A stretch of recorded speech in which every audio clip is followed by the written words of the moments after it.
All right, we have Michael Ledeen. Mr. Ledeen is with the Foundation for the Defense of Democracies. He's held several positions in government, including, if I'm not mistaken, Michael, with the Reagan administration? Yes, exactly. Mr. Ledeen, you wrote a piece called How to Defeat the Grand Bargain with Iran. And I kind of thought it was a done deal, that even if Congress turns the deal down, there probably isn't enough to override a presidential veto. But you suggest that maybe there's still something that can be done. First of all, Michael Ledeen, tell us, what are your objections with this deal? Well, basically the deal consists of our paying Iran to kill Americans. So it's a really stupid deal. You know, you pointed out something that I think a lot of people are unaware, and that is that we have been paying Iran a great deal of money. I think it's been since the beginning of the first of the year, around $11.9 billion, as a result of awarding them, even before we reached any kind of accord, we were already giving Iran money. Oh, yeah, it's been going on since the original interim deal was made. It's more than 2 years now. And we've been unblocking about $700 million a month. About $700 million every single month Iran has been getting now for about a year and a half. And even Republicans up on the Hill were unaware of this. Yes, I was amazed sort of roaming around talking to people, including members of committees where there's been testimony about it. So, by and large, we're not well informed. People are not well informed about what is going on. And Iran, of course, has been making these IEDs more and more sophisticated. So, essentially, we've been paying Iran to kill our soldiers. Mr. Ledeen, we're going to take a quick break. Don't leave town. I want to talk to you some more about this Iran deal and what, if anything, can be done about it. Now, Michael Ledeen is a historian, also a foreign policy analyst. Used to be a consultant with the United States National Security Council, United States Department of State. And also the Department of Defense. He's now with the Foundation for Defense of Democracies. Wrote a piece called How to Defeat the Grand Bargain with Iran. Most of those trying to stop the approval of the Iran nuke deal are going about it all wrong. Michael, people like Donald Trump think that the reason we have such a bad deal is that Obama is a bad negotiator. But I think your argument is that this is exactly what Obama wants. Obama wants to give this deal to Iran. Obama is not being naive. This is exactly the deal that Obama wants. Yeah, I think Obama would give Iran any deal. Obama has desperately wanted to deal with Iran, a strategic alliance with Iran, since before he was president. He sent an emissary to Tehran during the presidential campaign of 2008 to tell them how wonderful life was going to be for them once he was elected. And those talks have gone on ever since. Michael, the former Secretary of Defense, Robert Gates, was asked by CBS, Bob Schieffer, why he thought Obama was doing this deal. And Gates said that Obama is doing this deal, Michael, with the hope that after 10 years of relief of economic sanctions and wonderful prosperity, that Iran will turn away from their terrorism, turn away from their ideology, and become a responsible partner in the world community. Do you think that that is a fair analysis of what Obama wants to do? And by the way, Gates thought that that hope was unrealistic, but that's his analysis, that Obama believes that by reaching out with an unclenched fist, the Iranians will drop their terrorist activities. No, I don't think he believes that at all. I don't think anybody believes that. I don't know a living human being who believes that. I think that Obama's very comfortable making a deal with this Iran. This is the Iran that he's tried to deal with. In fact, in 2009, when the streets of Iran were filled with demonstrators, more than demonstrated against the Shah, by the way, back at the time of the revolution in 1979, Obama sided with the regime. He could have supported the opposition, but he didn't. Mm-hmm. So all the evidence is that he's comfy with this regime. This regime is fine with him.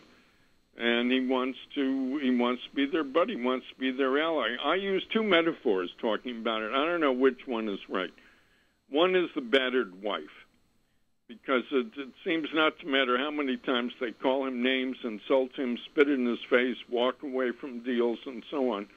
He keeps after them. And the other is the besotted adolescent who's fallen in love with some beautiful woman and just keeps running after her no matter what happens. But it's that sort of thing. He's got a real passion for it, which I don't get. and which I hope someday someone will explain to me. I'm talking to foreign policy analyst Michael Ledeen with the Foundation for the Defense of Democracies. Michael, if Iran is not stopped, and by the way, James Clapper, our top spy, the head of the National Intelligence Director, believes that Iran already has the capability, the capacity, the knowledge, the know-how to build a nuke, indeed to build several nukes. They just not have made the political decision to weaponize. Is that your analysis as well? Well, I don't know. I'm not, I don't have all the information that he has. But it does seem odd to me that a country like Iran, which has plenty of smart scientists and quite a lot of money, and has been trying to build a bomb on a crash program for more than 20 years, seems not to have one. How can that be? That's another one of those mysteries. Let me play you this brief exchange between Charlie Rose and James Clapper, Michael, and get your response to it. There are obviously some that I'm sure, would be advocates for having a nuclear weapon. But our assessment is there's one person who will make that decision, and that one person is the supreme leader, and at this point he's not made a decision to obtain a nuclear weapon. So he wants to eliminate the sanctions and make that a condition of an agreement, but believing that an agreement somehow will not eliminate the possibility of having a nuclear weapon. No, I think they will maintain the expertise and the capability in all the realms it takes to produce nuclear weapons and deliver them. And I mean, they have certain expertise now. In fact, it's a political decision for them, not that they don't have the technical wherewithal or the technical competence, because they do. Right now. Right now. They have the competence, and they've got 5,000 centrifuges, I understand. Well, I won't go into the numbers, but they have enough. They have enough centrifuges to make a nuclear weapon. Yes. Michael, your thoughts? Yeah, well, they have enough enriched uranium to make, never mind centrifuges, they have enough enriched uranium to make a weapon. They do want the money.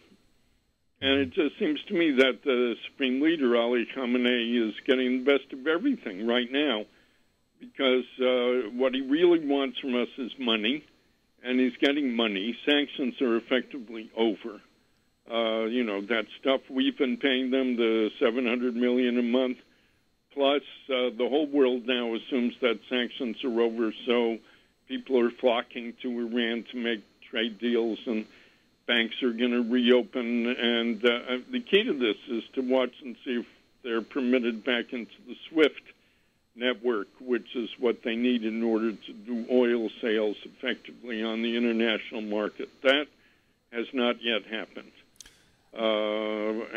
According to the agreement, it'll be some time before that happens. But that's the key thing. Anyway, they're getting plenty of money. They haven't signed anything. Nobody has signed anything, by the way, which is what I predicted in the middle of the negotiations. I said there would be a no-deal deal. Iran doesn't want to sign an agreement with us. The Supreme Leader does not want to go down in history as the Grand Ayatollah who signs an agreement with the devil, which is what they call us. Mm-hmm. And they're getting everything they want anyway, so why should they make any compromises at all? I'm talking to foreign policy analyst Michael Ledeen with the Foundation for the Defense of Democracies. Michael, Donald Trump just a few days said that this deal will lead to nuclear holocaust. Do you share those concerns? Well, a lot of people say, Obama keeps on saying that it's my way or the military highway. So either we agree to this or we're going to get war. And the answer to that line is, but we already have war. Iran has been waging war against us for 36 years.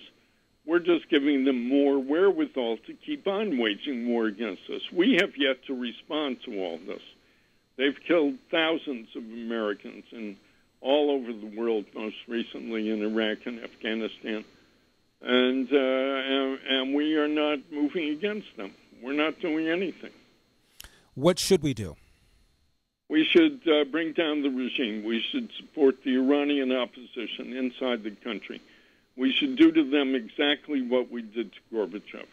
Bring it down. And you don't want to bomb them or invade them or do any of those things that everybody talks about all the time. You want to subvert them and support revolution. Most Iranians hate the regime. Help them bring it down. That's the winning strategy. Michael, we just have 15 seconds left. If you're Israel, what does Israel do? Israel should do exactly that. They should support the opposition, too. Michael Ledeen, with the Foundation for the Defense of Democracies. The piece is How to Defeat the Grand Bargain with Iran. We're going to put it up on the blog, elderstatement.com. Michael, thank you so much for taking the time. We appreciate it. Thanks, Larry. My pleasure. Anytime. You got it.